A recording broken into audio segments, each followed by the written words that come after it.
All right, here we go. After Party 58. 58. Holy. Where we're going to talk about sessions 196, Broken Deal, 197, Released, 198, Edge of Collapse, 199, Misconnections, and the big 200, Reunited. Yeah, And it feels so good. Yeah. Not that good. Wow, I mean, that's only like 6 episodes for an after party. That's pretty good for us lately. Yeah. Only.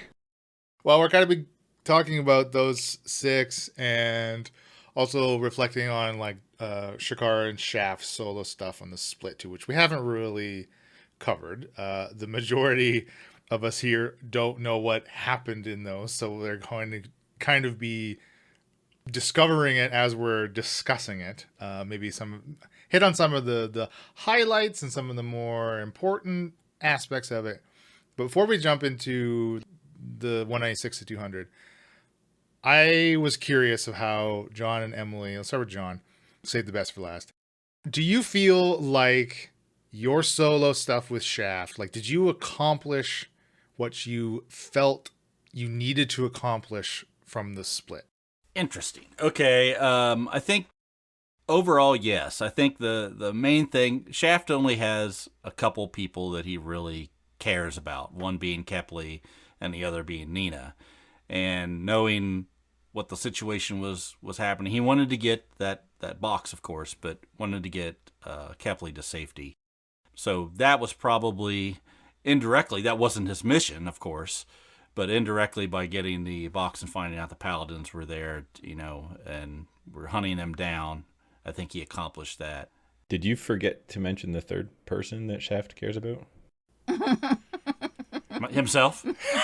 Wow, you really don't care about Falsey after all Poor this? Falsey. What about Horik? And well, Horik is a dear friend, of course, but Horik can take care of himself. He's not worried about Horik. And Falzarin is so easily misled. It doesn't matter how much effort he puts in to help Falzarin. He's a lost cause. Continually goes down that path of trust. Wow. Emily? Well, I don't know why, but I thought the whole Neogi taking down the Neogi god, that battle would take longer than it did. So I thought Shaft and I would be able to meet with Isabella before Mia and Falzarin joined us again. We're just that good. I underestimated y'all. It did escalate pretty quickly, didn't it? Yeah. It was accelerated when Samuel was taken over. Yeah. Or charmed. It or was, whatever. absolutely, 100% was. I thought we would get a little farther in that, and I thought the whole Izzy thing would have been a little more progressed before Mia and Falzarin were ready to join us again. Yeah, I think the Paladins threw a wrench in that, right? Because we were thinking, get the eye, head to Zexa, and we can be there in a couple days, right? And then there was the little death threat thing happening, and they're running for our lives, and... So what Bill and Elena don't know is that half of Samuel's personal guard were set after, and I think Samuel mentioned it to them during the interrogations. So there was a confrontation at the farmstead, but the Darkling barn, where you were put in the back of the Darkling wagon way back in I think it was session 14 was like Barn Jams, I think it was called. So we got the sequel, we got Barn Jams 2. Nice. Yep. 3 years later we got the sequel, which is, not that bad considering some of Hollywood standards these days. But so there was that confrontation where, they weren't immediately there to kill you though. They gave you the chance to surrender the eye. The two of you resisted, right?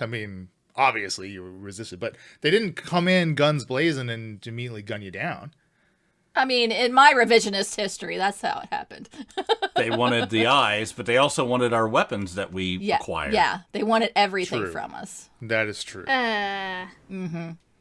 I wonder how they that's knew on about me, the weapons. Yeah. Yeah. Well, that's how we put 2 and 2 together, because there was only a very limited amount of people that understood where those weapons came from. Why, if Shakara doesn't want to give the eyes to Izzy, why take it? Because that was the actual main thing I wanted to accomplish with having the eyes was contacting Dendar. and trying to turn Dendar against Isabella and towards me was what I wanted to do. And you need the eyes to do that. It definitely helped having both, of course, or hurt. I mean, depending on how you look at it with my arms and the 4 levels of exhaustion I eventually acquired. You got an eye. We kept an eye to keep the front line safe. We had an agreement. I go to bed and everything is... I wasn't going to go after the second eye. You guys knew what I maybe you don't know that Isabella contacted me back when we were on the frozen lake after the Killian fight, and basically said that Shakara wasn't getting it done, and if I was to get the eyes to her, she had Nina, and I would basically get her back. I wasn't going to go after the second eye till Shaft came to me and said that. Then that, of course, angered me because everything angers Shakara.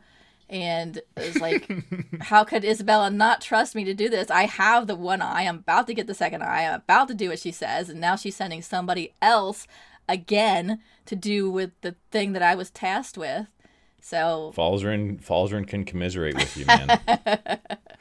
She's impatient. Izzy is so impatient.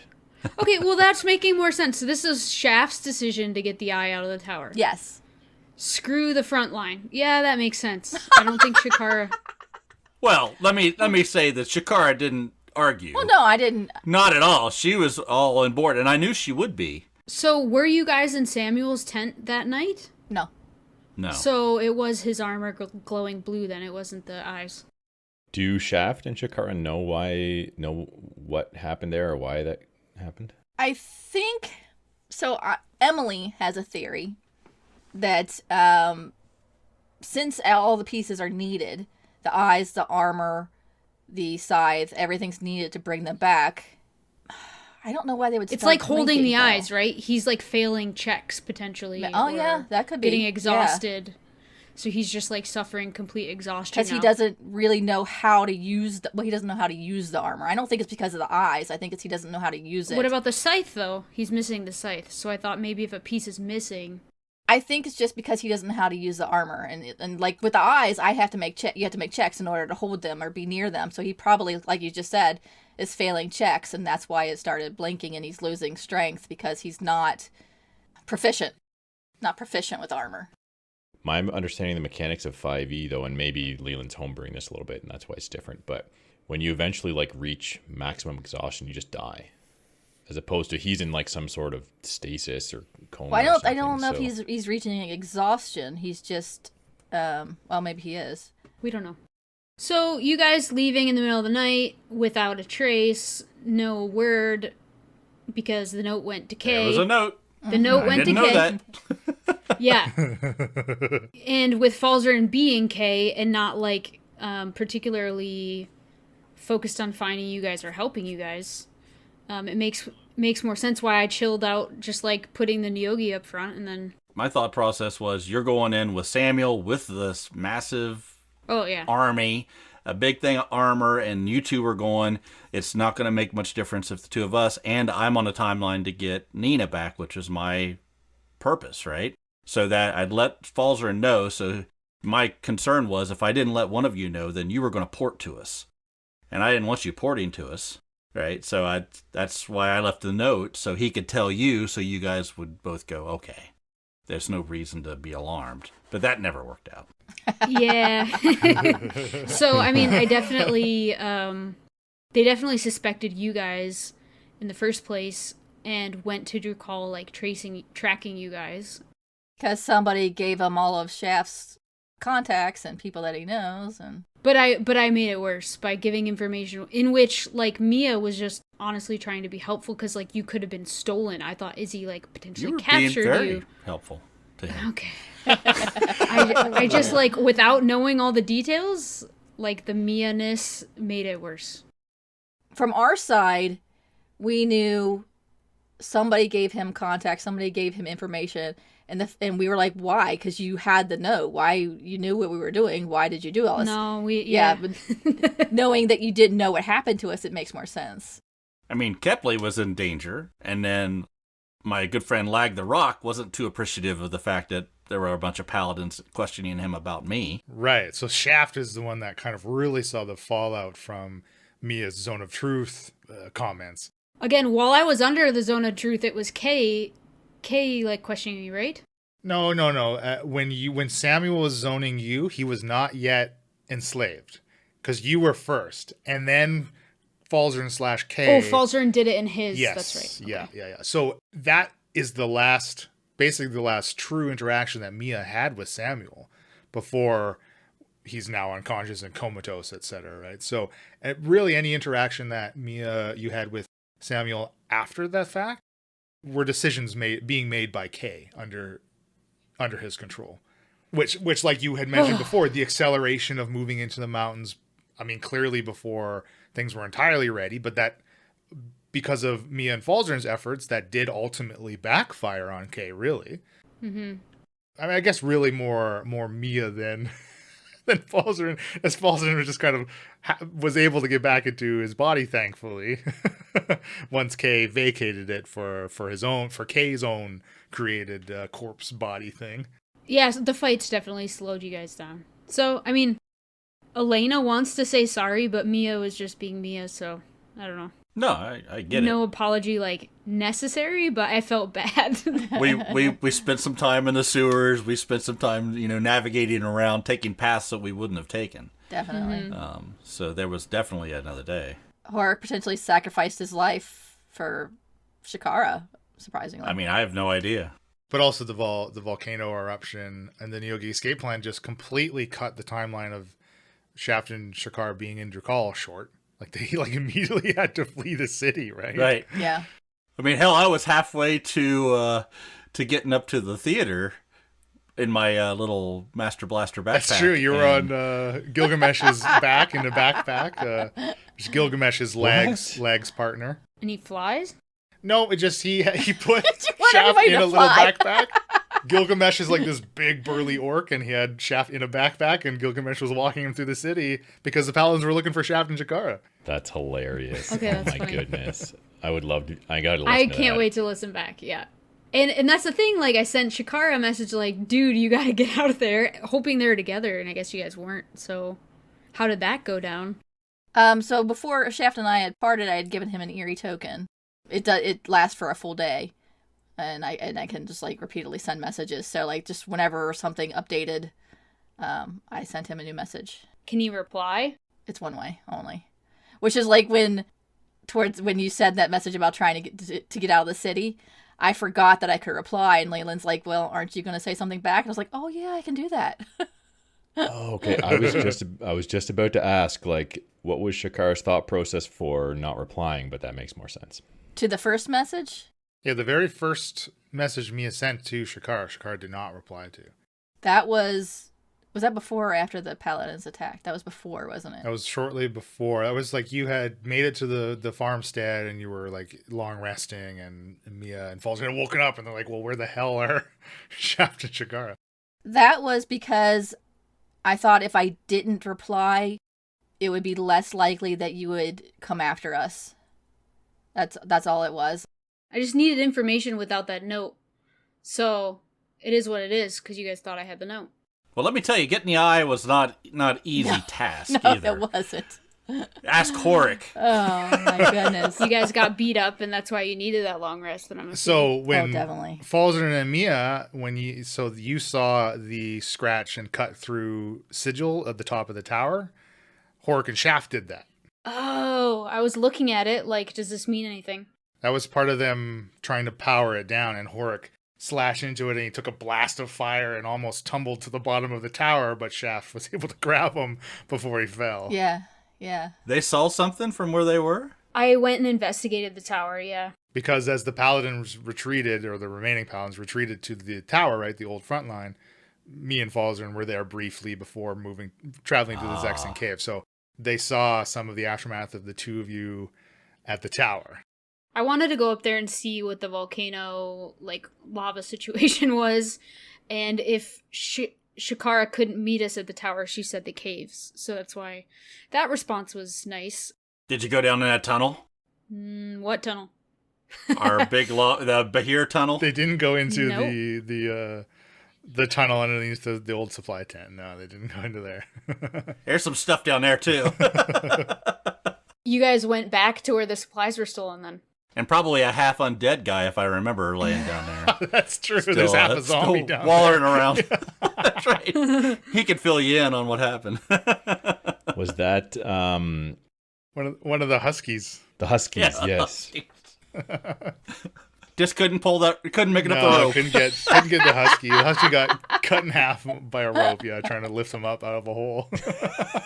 Because the blue light desiccates everything, right? And so any corpses down there were all dried and brittle. Ew. They weren't the strongest zombies. They didn't hold up too well. You're not having much luck raising zombies lately, Chicago. Not doing as well as I thought. But I mean, I'm using what was given to me. Well, that's true. These are the materials I have at hand. A poor carpenter blames their tools. Okay. They did come in Alright. very handy getting the eye back to the farmstead, though. If we'd had to try to carry those ourselves, that could have been very bad. So the zombies carried the eyes, like touched them? Dragged them. Yeah. Dragged It was quite a production. Kind of. If anybody would have flew by in a boat and looked down and saw, they would have went. If it wasn't I don't know what the snowing. hell's going on there? Yeah. That's right. The snow came in so handy. Thank you for rolling Oh, yeah. snow on the die. Hiding the glow of the eyes? Yeah. Well, okay. Let's let's get into then 196 through 200, and we're kind of, again, 196 was like the aftermath of the Neogi escape, essentially, right? Like that was the everything going to shit, everything is erupting now, as Mia and Falzern kind of refused Kay their promised favor or deal or whatever you want to call it for getting Falzern in quotations back. I know. It was a dumb deal. He muted that deal by bringing himself into Falzern's body. Voided. I Boom. see. I owe you no see. favors. Yep. Okay. Yep. Yeah. Well, what did you do? I thought it was really cool what you two got to do to try to. I mean, it's minimal what you were able to do, really, in the grand scheme of it, but still, you certainly like saved paladins and held back some of this flow in the smaller chamber, in the portal chamber, right? Yeah, I think it was an interesting, like, creative sort of, not a solution really, but like way to buy ourselves a bit more time. I don't know that I would have thought of it, actually. I think it was cool that Elena thought of it. And then once she started doing that, I was like looking at what spells Falzern could add to the mix to try and slow things down. Yeah, I figured I'm like a Tempest cleric with a lot of like water spells and this and that with like the weather and wind and different things, and Mia would want to help everybody. I rolled really low though. I didn't save that many. But, Yeah. Some's better than none. yeah, a lot of things could have gone differently. Like, I just didn't see Samuel and Bill being under Kay's influence, and then we thought about like closing that portal so that Kay was stuck in there, but we decided to go for him. And then even just under the mountain, I really thought when we got in there, okay, like this is it, we can like fight it out or destroy these ships. And then it just all happened so fast, like we couldn't.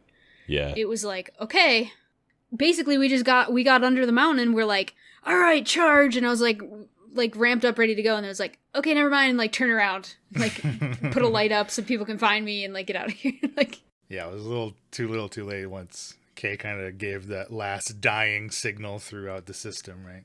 Listening back, I have a little bit of regret that I wasn't more aggressive with Falzern. I can't remember if he was like, most of his spell slots were exhausted at this point or not, but man, I wish I had been able to somehow thwart that like biggest ship from launching, because that's presumably like if Kay still was on Aspara in some form or another, it's probably where Kay is in.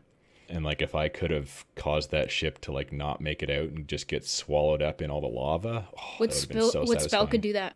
Well, Wall of Force. If I just put a Wall of Force up over top of it, basically, so that it like prevented it from Yeah. launching. 100%. That would have been awesome.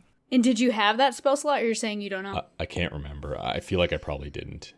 I think Falzern had probably used all of his higher level spell slots at that point. So, Dang. and it was also risky, just like You could tell it was a ticking time bomb in that room, right? So, like, if Falzarin happened to get knocked off his broom or something halfway across the room, like, that's just bye-bye. That would be very bad, yes. Yes. So there were 3 spaceships all underneath the different mountains. So it was one massive chamber with like stone walkways over like magma pools below, right? And I think there was at least 10 to 12 different sized ships all in this chamber. And basically what the Neogi had Umber Hulks burrowing basically like lava channels, magma channels to fill in this chamber with more magma. And then they also drained the frozen lake. They burrowed from the bottom of the frozen drain and just dumped that entire lake's water into the magma, which created the hydroclastic eruption. Steam. Yep. And just chain reacted everything. So the 3 peaks, of course, popped because of it. And then the energy of which kind of harnessed by the ships to launch out of the narrow like launch tubes. Essentially, they had chiseled and burrowed into the mountains, which, like Bill said, would have been really cool if Falzarin could have blocked with a wall of force. It's just so cool that you dreamt of all this. Like, you came up It's with been in the work. I've had the idea of it for quite a while, yeah. So the ships arrived. I mean, I don't know if you guys found this out, but I assume they arrived at least 2 cycles ago. 17, is it 17-year cycle, 19-year cycle? I'm 20, 19, yeah. So 2 cycles ago because they had been seen before. Is that correct? Even more, maybe. Yeah, but also, so there was a whole lot of the system that obviously was never explored, and was a possibility that the party could have seen more of it. But they had, I think it was like 16 or 17 different portal exits to various parts of under the mountain where they're harvesting metals and materials and growing food and nesting Umber Hulks and nesting Neo. Like, there were literally a huge system that you could have potentially found. Most of them had like outside entrances into them, which if you had spent more time in the mountains, maybe you would have walked into and discovered the portal system then too, right? So should have gone after Father Ailbender. yeah, might have found Rugar's Well, no free beer now. Half of it's covered in lava. Yeah, bye-bye Snow Bloom. The Snow Blooms are probably extinct now because they've all been scorched from magma. Yeah, I mean, Drukal kind of got Pompeyed, so not great. Yeah, like hard. Oh, people are mid-crap, just petrified in ash. That's how I want to go. I want an outline of me on the stone wall behind the toilet, just crouched over, doing what I do best. I do think that, like, if Shaft and Shakara were with us, the K fight might have been, like, went better, but the mountain and the ships, like, that was just, the fate was sealed. Like, I don't think it would have made a difference. The difference would have been in that fight had you prevented Kay from being able to transmit. From communicating. Yeah. It was literally like his last thing he was able to do. I mean, he was like at like 2, I think he had like 2, maybe 5 max HP left after that last round. And then he got his final, like literally his last turn to be able to do something. Okay. Like it was so close, like literally. That's where, like, if we were to cut the web though, then we can't get out. So, like, cutting the web stops the signal, but if we cut that, it's just, what do you choose?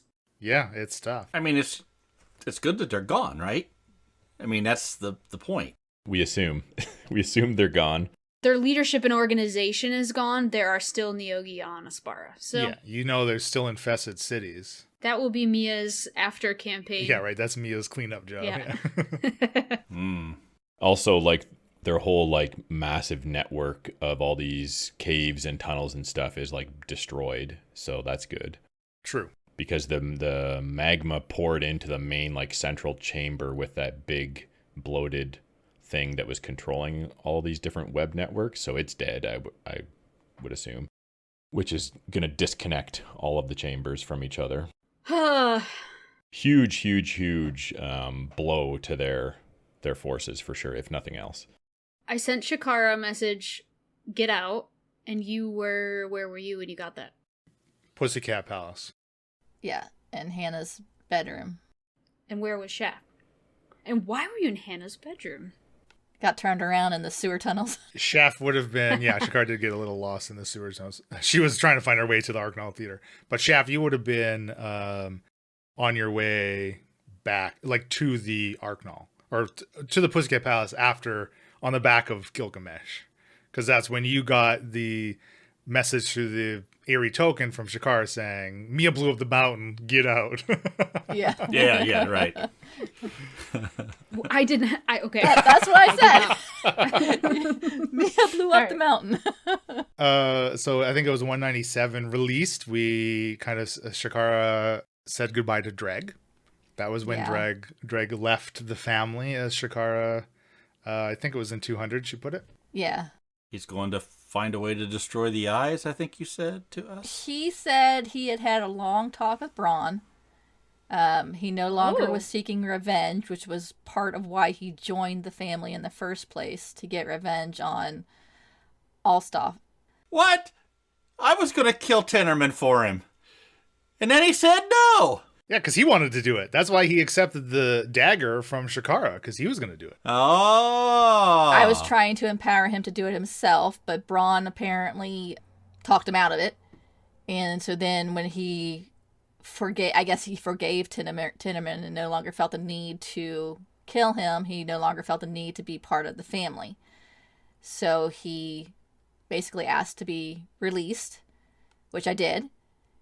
And he said he was going to go off to Pisces. Port Randus. Was it a mutual breakup? On good terms? Well, it was amicable, but it wasn't mutual. Amicable divorce. Right. Okay. He wanted to go, so I let him go, but I wasn't happy about it. So he went off and he said he was going to try, and he doesn't think the eyes should be used. He thinks they're evil. They should not be part of the world. And I said, hey, if you can figure out a way to destroy them, do so. And he said, okay, well, I guess that's what I'll try to do then. He also told you any benefits or abilities you've been given by Dendar, you shouldn't use either. And I listened really well to that part. Why does he not want her to use abilities? He doesn't want me getting farther sucked into Dendar's reaches, getting farther sucked into the coven. So did you not have an eye at this point already? When Dreg left, I had both of them. So did he not know you had them? No. Dreg certainly was aware that, because the whole bag of holding was glowing because one eye wasn't in a lead box. So yeah, I spent a very long time dragging around one of the eyes with no protection from it because my cube had exploded. So like I rolled a lot of saves against that eye. So did Grimby. Thank you very much. Grimby took a lot of that. All right, he took a lot of that burden for you. Grimby rolled a few. I rolled a lot more. And Buttercup rolled some. How did you come back into contact with Grimby and Dreg? Dreg used a location spell on me and found me at the Pussycat Palace. This was like during the night, right? The late night, like midnight, when they found Shakara.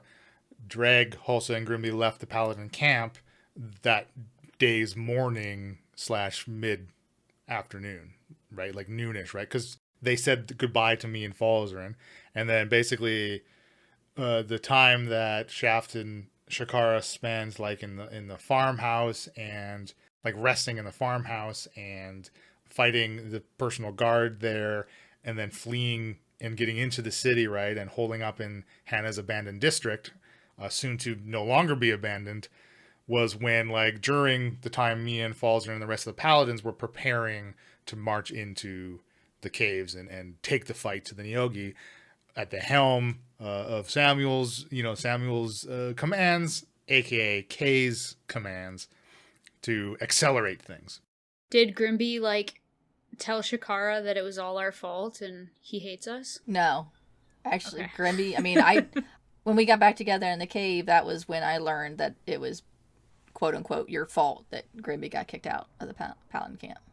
Yeah, that's why I thought Grimby was still in the ship over Drakal. But there's all the Rising 4 was wiped off. Yeah, exactly. The name of it's been painted over and plastered over. So mean that in the midst of battle they're like, we need to rename this now. Poor Grimby. Priorities. We gotta have your priorities. Well, I guess the new captain didn't like the name. Yeah, geez.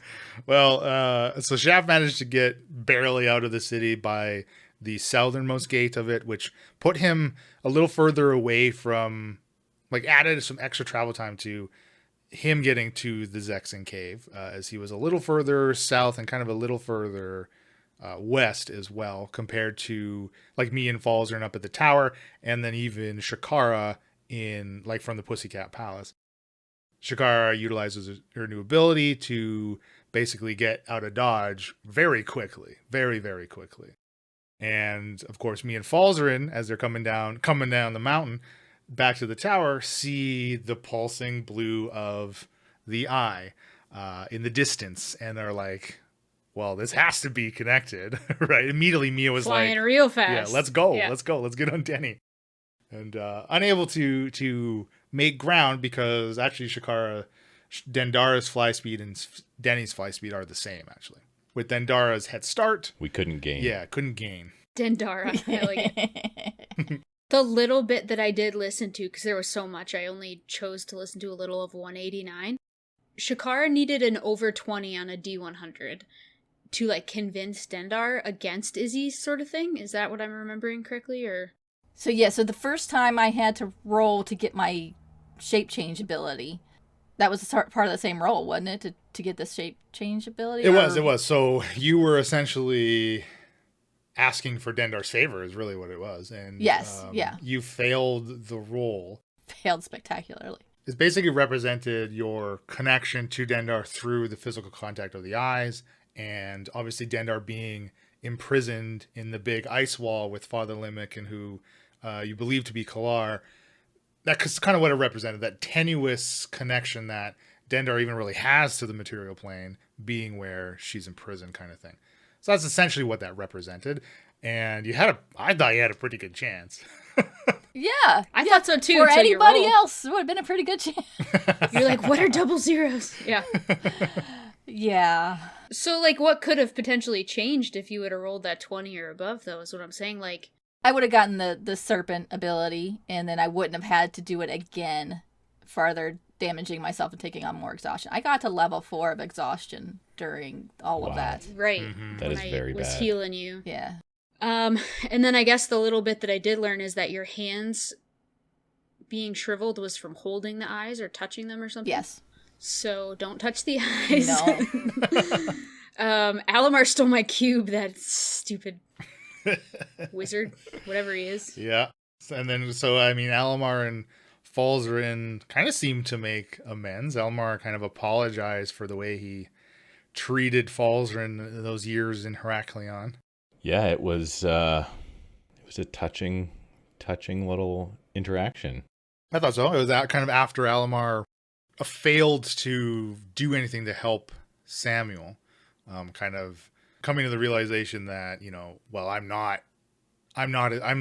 Alamar maybe, but I'm not a Zelwick anymore, like I have Right. no connection to the Zelwick lineage just because I have my thoughts of being who I once was ruling Heraklion. That seems to not be a benefit at all to him in his current form. Yeah, Bill was feeling for, and I think Falzarin was also definitely feeling some sympathy or empathy towards Alamar's current position, and I mean, Falzarin also kind of put him in this position. But I mean, He wasn't even asking to be saved when you saved him. So, like, I don't know what. no, he wasn't. But come on, who This wants is to all- be trapped? Who wants to be trapped in that wall in the? City of That Judgment. can't be a good way to live the rest of your existence. People that were trying to become liches, like, just leave them. Hey, Alamar was instrumental in Falzarin getting back to his body, I would like to say. Yeah, it's true. And Falzarin, even though Almar didn't know what Almar wanted, Falzarin knew what was best for Almar. I think we're seeing a redemption arc for Almar here. Very high hopes for it, yes. Yes. Oh my gosh. Well, I mean, everyone finally got together now, and we're in the great split of 2023 is now come to an end. How do we all think about it? I mean, it really was an experiment for, I mean, me personally as a DM, and also the show in general, to have this very prolonged split of the party, and then an even further split from one of those halves, right? Sub-splits. Yeah, we had a sub-split, we're getting splitception is what 7-10 split. Yeah. Yep. Yeah. Significant amount of forking. It went longer than I thought it was going to, but I think yeah. it works for the story. I think it makes sense. We're definitely all stronger together, and it's best if we can stay together as much as possible, but I think in this circumstance, it fit. Yeah, I agree. I think it does make sense for the story. I was really missing playing with all 5 of us together. Yes. Like Yeah, definitely. It felt like I was ready for us to be back together for sure. It was. Yeah. The wait in between playing grows when we're releasing once a week, but each person's getting their own episode. 3 different almost. recording schedules going. Yeah. Well, I think when Shaft had The Edge of Collapse in 198, that was, I think you had said, John, that was like last time I had recorded with you was like in April of this year. Yeah, we had Yeah. like That's a couple forever. months. It's just ridiculous. Yeah, it kind of started to get ridiculous.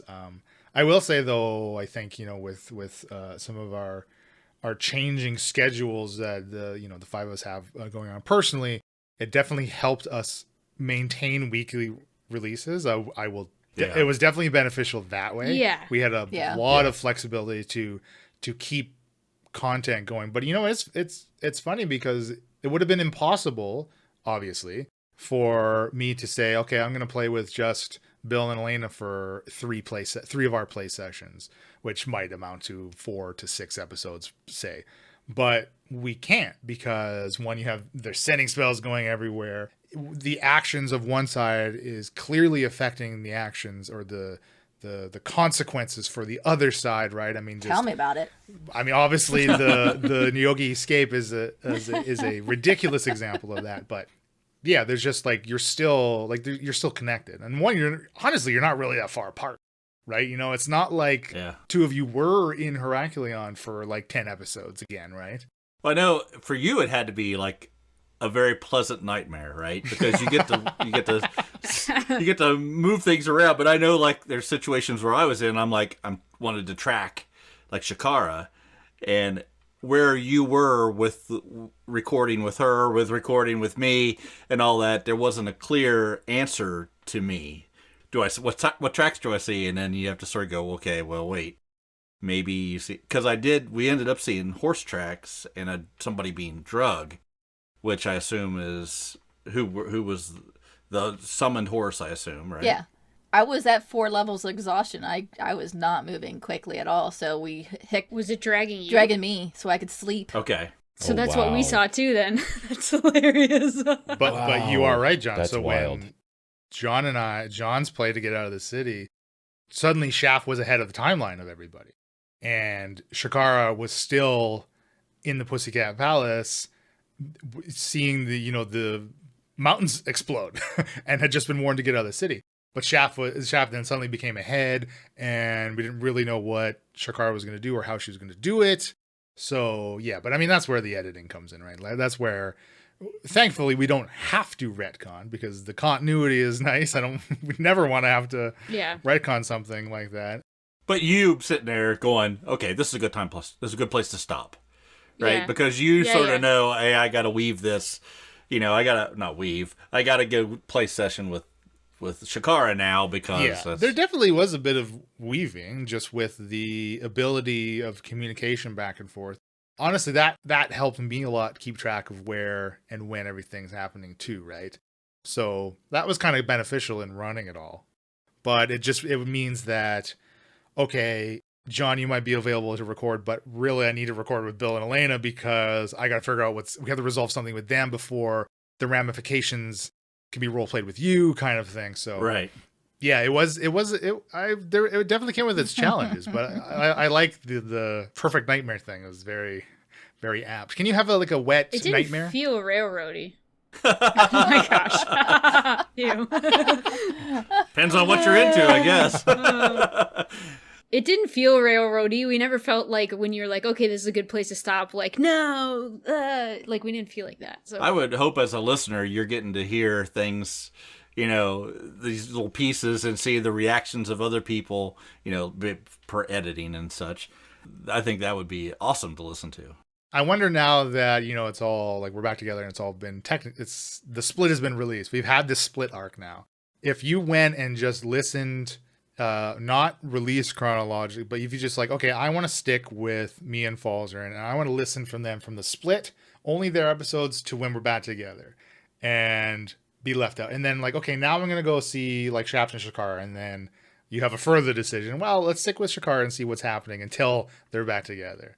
And instead of listening to the episodes chronologically, I wonder if you'd be able to keep track of what and where how the timelines are going. They kind of did that with the Mia experience, like listening to listen to it from Mia's side. Don't listen to any of Bill's stuff. I mean, obviously I did what we could to keep the timelines clear, and again, the sending messages and the eerie token messages helped with that. I hope.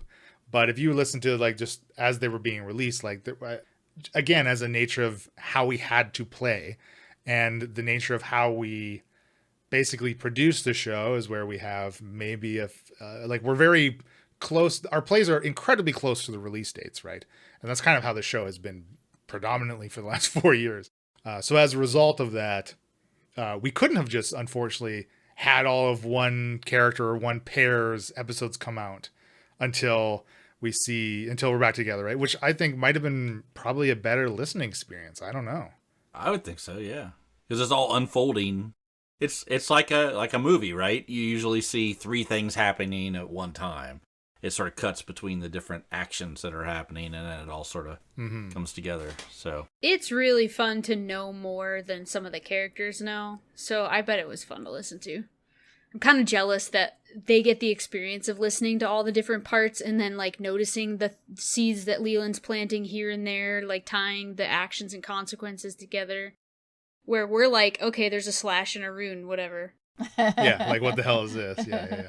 But it's more enjoyable for them. They're like, oh yeah, that's what Horik did. Right. Yeah. Yeah. Yeah, I hope everybody. Yeah, I hope everybody enjoyed it. It was certainly fun to orchestrate and DM.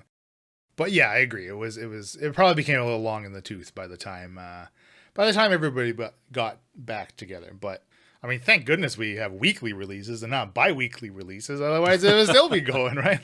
Right. Yes. Mm-hmm. And also, you're getting an hour of content every week. So there's limits to it, right? There's limits. Yeah. I do like though that now we're kind of everyone's made it back to where it started, back to Zexa, and Yeah.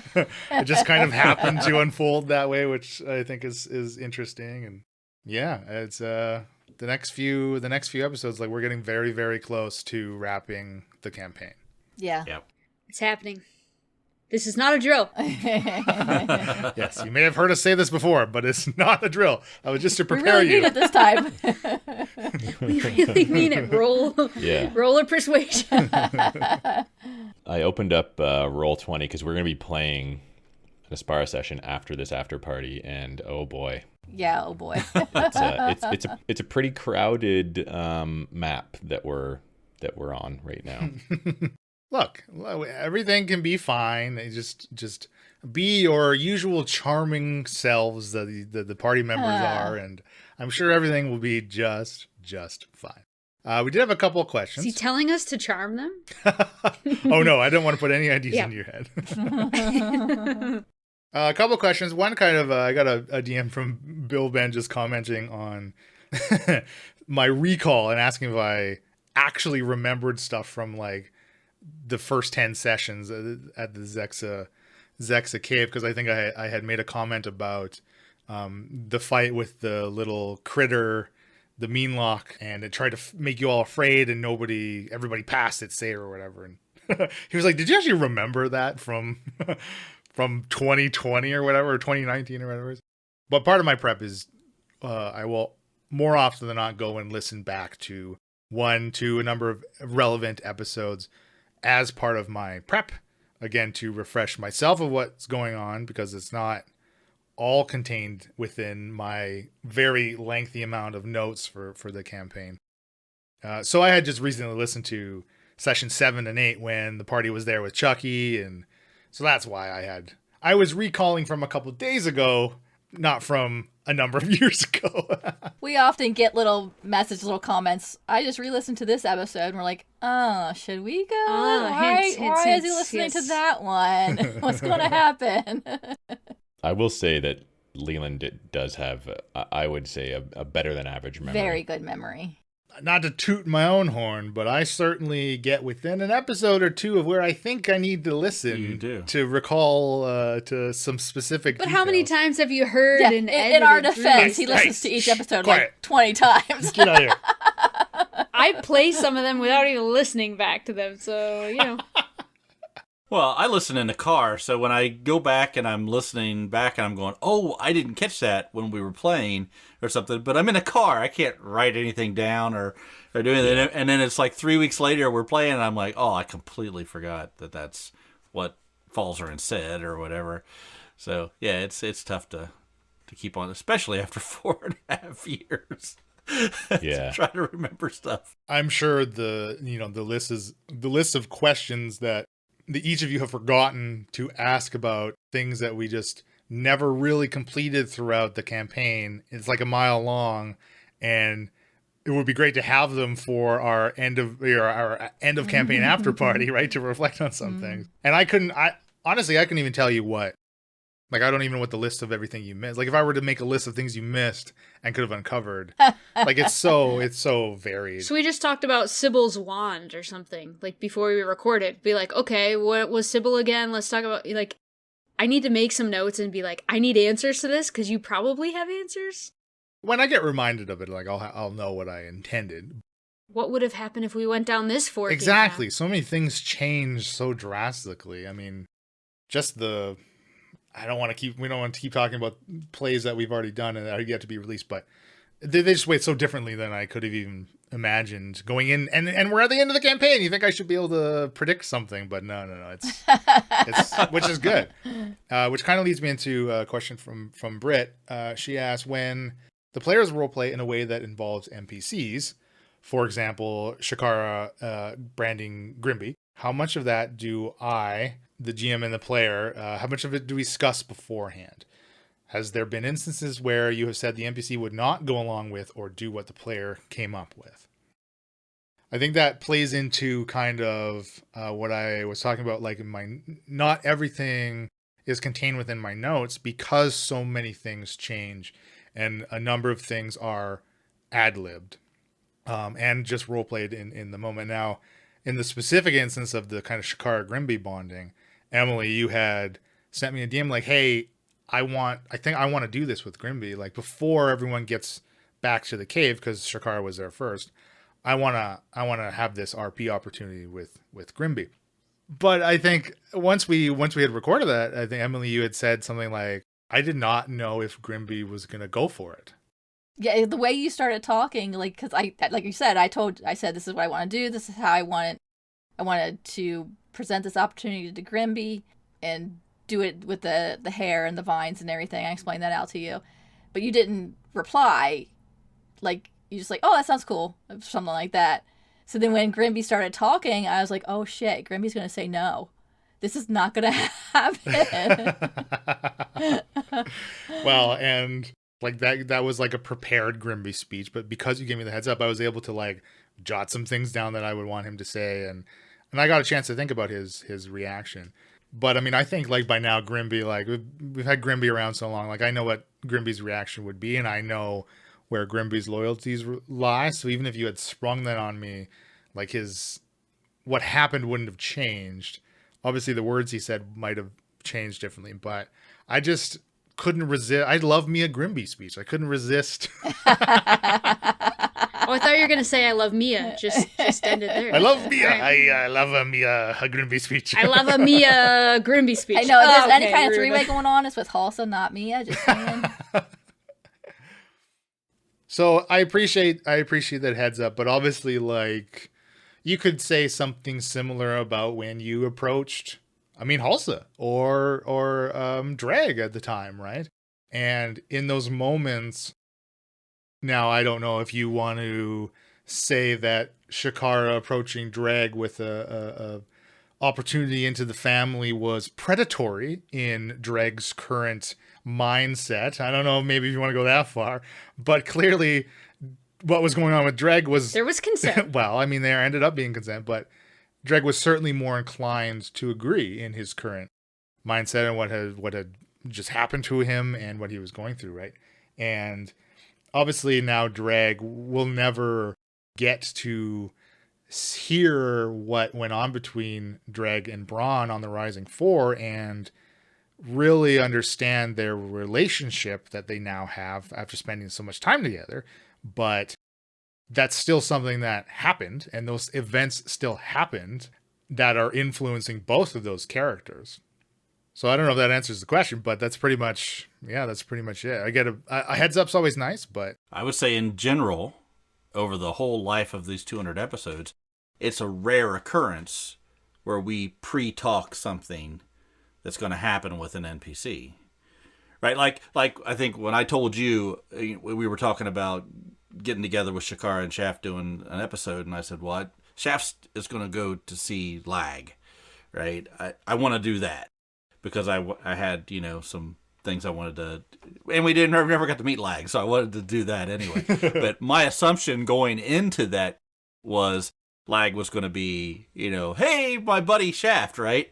And then when I got there, and he was very much the opposite based on circumstances, so I said we were going to go there, but we really didn't talk about anything that was going to happen, too much. I don't think there's been too many situations where you and I have talked about specific things happening. Maybe a little bit in the Shaft backstory stuff a little bit, but I think the back shafts are, certainly a little more like quote unquote scripted, again, for lack of a better term.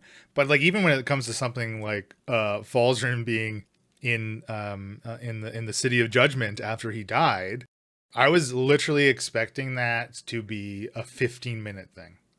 And due to some of Bill's choices and roleplay, it turned into we had enough content for a full episode of him being in the City of Judgment, which was great. And I thought I've said before that I really enjoyed that episode. And I think Bill did a fantastic job in that episode.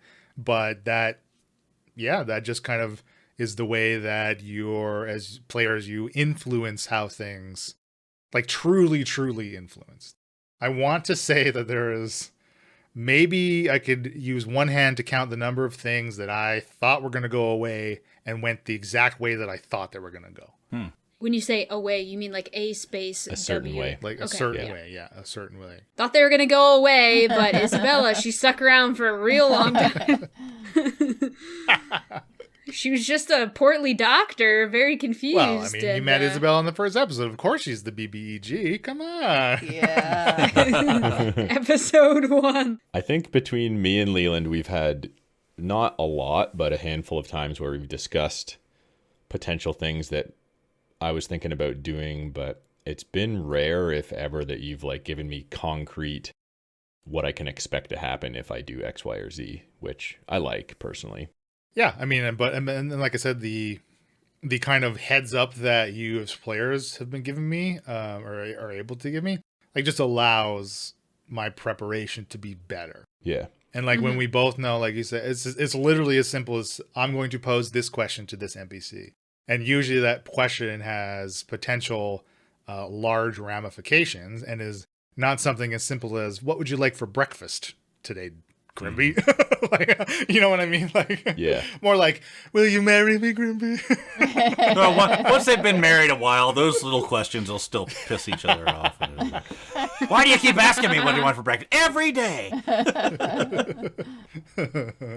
We need a Grimby Shakara spinoff. Yep. There we go.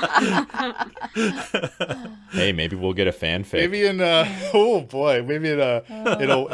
a one shot, I can play Grimby and Emily can play Shakara, and we can do a one shot with the five of us. Because I do like Grimby. I do really like Grimby, and obviously I like Isabella. And I'm very happy that the outcome has come to a confrontation with Isabella. So I'm excited Begin to with see. Isabella and we end with Isabella. I mean, it certainly seems that way, which again is Should another. have taken her down when we had the chance. I was literally going to say this is another thing that potentially could not have happened, right? Like, If we would have killed her, yeah. Earlier, when she had less hit points. exactly. Before she got scaled up to your level. Yeah, you should have took her down. Right. Before she had legendary actions and all this. Yeah, I mean, I think if you're, maybe this isn't exactly the way you'd been GMing things, Leland, but based on what we know about Isabella right now, if she was the same back when we first encountered her, we wouldn't have been able to kill her. But maybe that's not how you did things. So, like, I don't know if Isabella was less powerful because we were lower level, but I think things would have ended badly for us if we actually tried to kill her. Won't they all be shocked in the final battle when Drake Blakely comes in and kills Isabella? 'Cause nobody knows where he's at right now, right? Yeah. Chucky just pops up and he's like, I'm not dead. The real infinite hero, Drake Blakely. Drake is Blake's Blake, dad. sorry. Blake, That's right, Blake. Drake. Yeah, well, his dad might still be around somewhere. Well, how do you think Blake got the position of mayor of Golden? I mean, he obviously nepotism. He's clearly incompetent. This is not a drill. Whew. Yeah, I was gonna say, do any of you feel like you have still unresolved things for your characters? Other than the Izzy thing? I mean, maybe Shakar is certainly in a very different circumstance than the rest of the party currently, right? Where her position in the coven and figuring out what to do with the eyes and etc. And I know Shaft has his own motivations that are taking him to the finish line as well, which I guess since kind of the Frozen Lake like has really been renewed, because I think around that time, I don't know how John, did you feel that Shaft was kind of just floating, unsure of what he really wanted to pursue at the time? I don't know if he was directionless, but I think he was along for the ride to sort of see and assess the situation and how things were going to pan out one way or another. His alliances are always shifting anyway, so. And I really do think there's a portion of Shaft that stuck around because of Falzarin and just sort of wanted to be his sort of guidance. You're not worried about him, though. Let's clarify this. You're worried about two people. Care about two people. He's always been worried about Falzarin. Falzarin's more of a project. Yeah. Mia's only thing is her family. But that can be like an epilogue. We can just like write happily ever after, Braun defeats the Neogi, the end. But Nina's driven Shaft home. He's got a purpose. Well, I mean, I think Shaft's whole circle was really where he came from, everything that happened to him, and what he wants to get back to, right?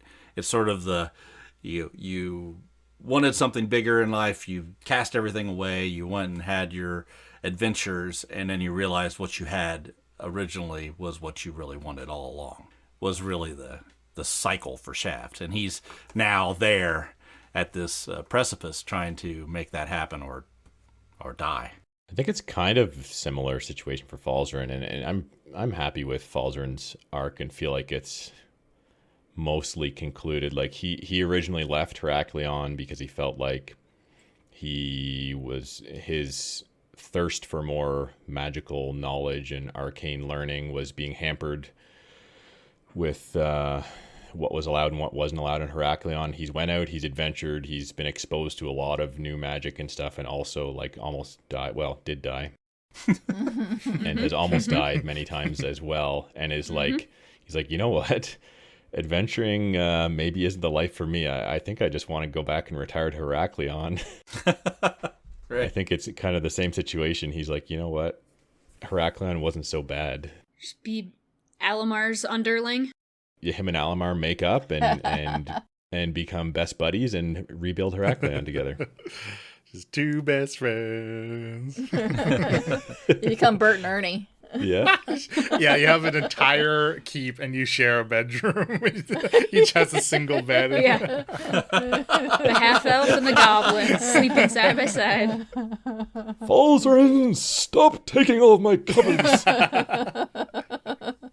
Is Falzarin Bert or Ernie? I guess he would have to be Ernie. Falzer would be Bert because he's tall and skinny. Well, yeah, I mean, physically, I think he would be Bert, but as a character, I think he's more Ernie than Bert. Yeah, that's true.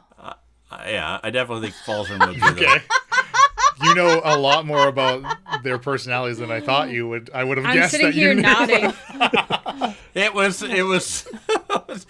You don't know Bert and Ernie lore? I think Bert likes to give Ernie the side eye. Ernie likes to eat stuff. I don't know. Ernie has a rubber What else ducky. Ernie's definitely Falzarin. Oh, yeah. The rubber ducky is Danny. Yes. I'm going to assume Sesame Street is international, so everybody that's listening from overseas, what the hell? Who the hell are Bert and Ernie? They Some definitely homework. had it in Canada, but it's American broadcasting. PBS is yeah. American. Interesting aside, north of the border just did a video making Bert and Ernie also. I just watched this morning. Well, listener, I suppose if you have any of your own Bert and Ernie predictions, get them in now before the end of the campaign so you can look smart when Thuftamar and Falzarin share a bed in the Elder's Keep. We could roll some dice for the epilogue, right? Like let's like on an after party, right? Let's write the story together. Be like, all right, is Mia's family safe? Over 10, yes. Under 10, there was a death in the family. I'm not Then rolling. it's like roll to see who died. Well, I'm saying we could each roll like what we're curious about just to get some answers that are totally random. I don't know.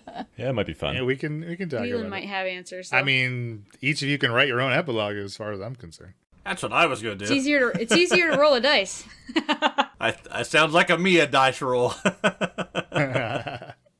The last thing I wanted to circle back to the armor and what's happening with Samuel and ask you a question of what was the state of the eyes and or the armor when the first pulsing was witnessed?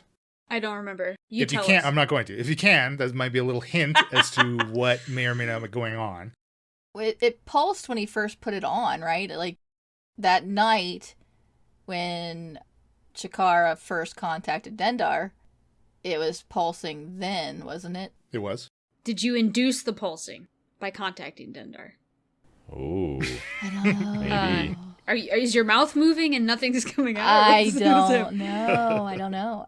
But then it was definitely pulsing when Chikara was in Hannah's bedroom and she contacted Dendar again. You're the only one who knows that timeline, so Yeah, I have no idea. Well, there's a few pieces. I mean, so overnight, people, I mean, even paladins in the camp saw a pulsing blue coming from Samuel's tent. So presumably when he was sleeping / unconscious, right? Because his armor wasn't pulsing during the zone of truce with me and Falzarin, right? And during the day when he's awake and no. functioning. And we asked him about it. He didn't know about it. Right, exactly. Or at least he didn't fess up to knowing about it. So at that point, one of the eyes was in a lead container. One was still at the tower and active and not shielded at that time. And then with the K fight, Samuel basically went unconscious. And as soon as he did, the armor started to pulse again and has been since he's been in this coma-like state. So it's when he's unconscious. So there's a weakening of his control and somebody else potentially trying to take over through Like taking over. him. Yeah. What does it have to do with the lead box or if the eyes are guarded or not? If the eyes are unguarded, it's I'm now thinking it's easier. tied to his consciousness. Because there's been a lot of body taking overage in this campaign. Yeah. We just need to smack him real hard and wake him up.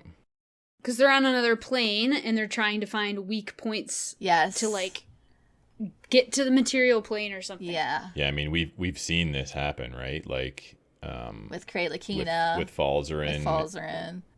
I'm sure there's more examples. There has to be. So yeah, it very much could be something similar to that, I suppose. But then so is it Kalar that's trying to get back into... I will just say that the one eye has been predominantly contained in the lead during any of the pulsings going on. And even when Samuel's, again, in his comatose state, like, aside from Shakara connecting to both of them, like, one's been contained, right? Essentially shut off. When it's in when a magical item is in a lead box, like, it can't be tracked. You don't feel any of its power. Clearly, we've seen with how it can. One of the only things you've seen that contains the eyes, right? We did assume it was linked to the eyes, so the weakening of the armor itself, or like a lack of Samuel's ability to control it, could definitely be linked with that one being hidden then. Being like inside that. the lead box, maybe the lead is Hampering their ability to take it over. right, because the lead's obviously having a significant impact on the eyes because it protects the person who, typically if you're within whatever many feet of it, like, you're in trouble, but with it in the lead box, you're safe. So Lead's a very undervalued metal. I mean, kryptonite. You go. I mean, it's Right? it's really powerful for what Yeah. it is, right? Just don't eat it. Just don't eat If we it. would have got those But it boxes tastes so earlier, we good. could have done the tower heist back when, but it's like we just couldn't even get more than one. Just imagine if you attempted to take down one of those towers way, way back in the beginning of the campaign and had been successful. Would it have been scaled to our level, though? And we'd had that eye carrying it around with us all the time. Had that happened, obviously you would have been an enemy of the Paladins, assuming somehow somehow Samuel knew, like, who was responsible, right? But yeah, I mean, there certainly would have been opportunities for it to actually be accomplishable, right? But also, like, what if you had just turned them over to Blake Lakely for the 10,000 gold? oh Yeah. man. What was he and who is he working for? Do we know? He was almost definitely working for Detmer, who was working for either Cultist or Izzy. No, Detmer was hired by Blake Lakely. Oh, that's right. That's right. Yes. So Blake Lakely was the source of that job because it was affecting his city and the income generated by the city, which ultimately ends up in his pocket, right? So clearly he cared about Goldham, or Blake Lakely cared about Goldham. This job opportunity was certainly farmed to Detmer and Detmer's contacts, of which Shaft was one. And Shaft, I don't know if that's happened yet, but Shaft has a bit more information on the true source of the tower job itself. Yeah, so there's a lot of layers to it, obviously, and ultimately who's behind all of it is going to be the one that's going to benefit the most from having the possession of the eyes, right? It had to be Izzy. Izzy had to be pulling strings there, and because she's pulling strings everywhere. Yeah. For especially, like, given the fact that she's a being that's been around for a very, very long time on Aspara, like, she's gonna know how to pull the right strings to get what she wants in motion. Well, the other person that wanted the eyes had them, Samuel, so... Oh my gosh, could you imagine if Izzy had had the eyes way back then? And then I guess we would have been looking for the scythe parts or something. Yeah. Yeah, that was easy to find. You could found those in episode 3. Yeah, when Falsrid was in that cave, did he already have his Wand of Secrets? Why did we not find this dang tunnel, the scythe? You found the tunnel. The tunnel was there. You just didn't go down it. Yeah, it wasn't a secret tunnel. We just didn't go We're down just it. losers. Wow. Gozer blocked it because it had the little mean lock Had a guy in creature there. in it. Yeah, it had a creature in it. You were all pretty hurt, and you kind of blocked it up and got the hell out of there. Forgot about it. Remind me what the mean lock is again. You've mentioned this a couple times, so I can't picture what type of creature it So was. it's like this little bipedal insect, or like a little bipedal like cockroach almost. Like they've got kind of largish pincers. They speak telepathically, as you all had the chittering, the telepathy in your heads, right? As I think Gozer had seen it first and like tried to communicate with it in some way, but was unsuccessful. But yeah, I mean, it was there. I mean, it's all been here. It's all been there the whole time. I need to start playing D&D like I play computer RPG games, where I uncover every single thing under every rock, look in every Read every book, cover to cover. Yeah. Let's wrap this thing up so we can get to playing. I want to see what happens. Yeah. Me too. Okay, I've been John and Shaft. I've been Emily and Shakara. I'm Elena. I play Mia. I've been Bill and Falzarin. And I'm Leland Steele. Happy adventuring. Happy adventuring. Happy adventuring, I hope.